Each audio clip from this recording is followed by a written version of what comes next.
This is for zombies. And this is for fun. Now I have to admit, you're not always going to be shooting at zombies and other forms of the Walking Dead. Every once in a while you're going to shoot at some paper, do some plinking, sharpen up on those zombie skills. Today we're going to look at a powder called Trail Boss. It's made by IMR. If you haven't heard of it before, it's a lot of fun. One of the safer powders to work with. Developed for cowboy shooting. At least that seems to be the main marketing point of it. But the more you get into it, you start to realize that you can use it on a lot of different stuff. So while you very well might be watching this video and interested in Trail Boss powder because of something like this gun, you might be surprised how much fun you can have with this powder in a lot of your other guns. Because Trail Boss is a very high volume powder. And this is great for a lot of your Western style cartridges, your classic kind of cartridges if you will, like a 38 Special here.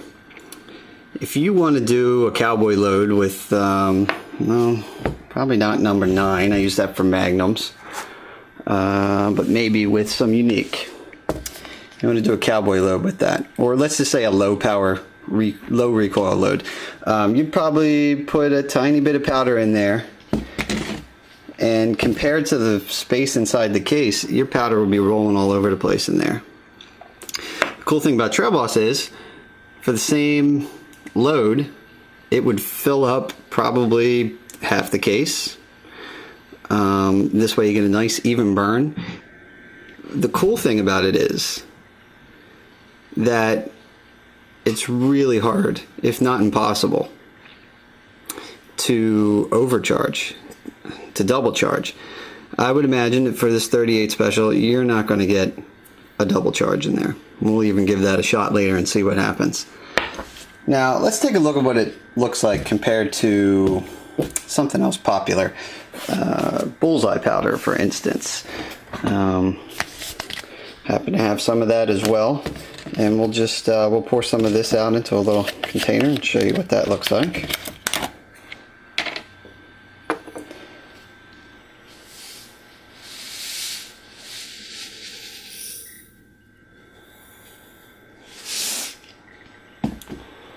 Alright, there's your bullseye powder.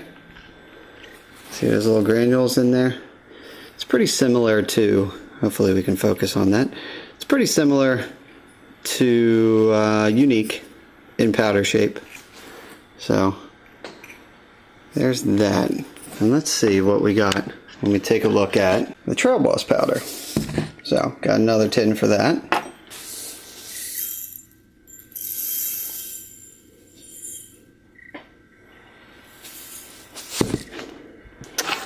As you can see, hopefully we're focusing on that.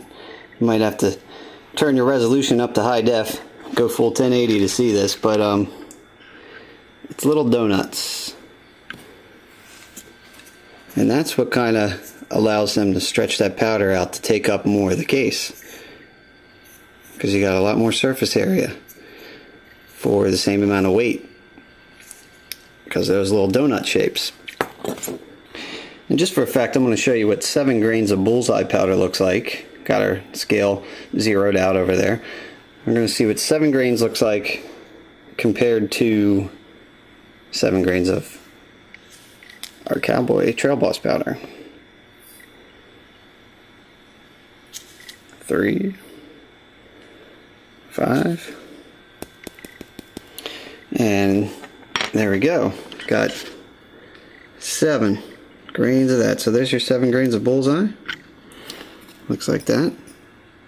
Just gonna guess you could probably fit a couple of those in a 38 Special case. And we'll re-zero our scale, and let's try 7 grains of the Trail Boss. Let's see what we gotta do here. That gave us 1.8, 3.6, 5, and 7.0. So there's your Trail Boss powder. 7 grains of that. Big difference. Let's put them side by side. I know they're in different containers, but I think you get the point here. Okay. It's taking up a lot more case, more even burn, and more safety.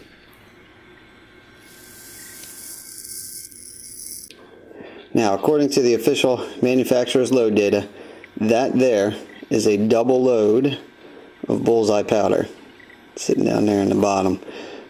Chances are you can still get a bullet on top of that.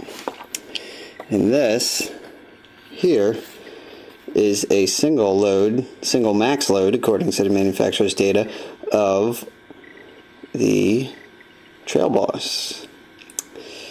Now, let's see, can we get, again, that's a single load. Can we double that? I got another max load here.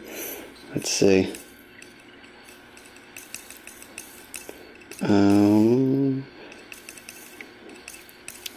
I got about half of it and the case is full. So 1.5 max loads. You can't even get a bullet in there. I could keep going, but you get the point. That's going to make a mess. And the bullseye, let's just beat this subject to death. There's your little, that's a single load there. I bet you could even get a triple in here. Just tells you how careful you got to be with these. Look, there's a little lonely flake of Trail Boss in there. We won't actually be shooting these, don't worry. Shows you how careful you have to be with these, some of these powders. Look at that. That is a triple max load of bullseye powder, and I guarantee you, you could sit a bullet on top of that. I'd be hard pressed to say you couldn't get a quadruple load in this thing.